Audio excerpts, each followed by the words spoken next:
আল্লাহ এখানে আলেম ওলামাও আছে, আল্লাহ তোলাবাও আছে, এরকম যুবকও আছে যাকে দেখলে আপনি লজ্জা পাওয়া যায়। আজকে আমাদেরকে খালি ফিরত দিন।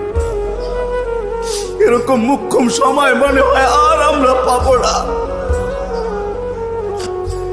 এরকম মজলিসও পাবো না, এরকম লোকগুলাকেও পাবো না, এরকম সময়টাও পাবো না। বিদায় আল্লাহ, আমরা আজকে পিছের কিছু নিয়ে উঠতে চাই না, আমরা চাই আমাদের পিছনেরটা আজকে পরিষ্কার হয়ে যাক। আর সত্য তো এটাই হয়, আল্লাহ তুমি ঘোষণা দিছ, আল্লাহ মজলিস যখন পরিসমাপ্তি ঘটবে ফেরেশতা নাকি কাঁধে হাত রাইখা বলবে ইরজিউ মগফুর আল্লাহ, যাও পিছনের গুনাহ মাফ, বুদ্দিলা সাইয়্যাতিকুম হাসানাত, তোমাদের নেক গুনার জায়গাগুলা নেকি দ্বারা পরিপূর্ণ। আজকে যেন আমাদের ভাগ্যে এরকমই জোটে, কালকে সূর্যটা যদি ওঠে তো আমাদের জন্য যেন নতুন একটা জীবন নিয়ে ওঠে, কারো আমল নামায় যেন কোনো গুনাহ না থাকে।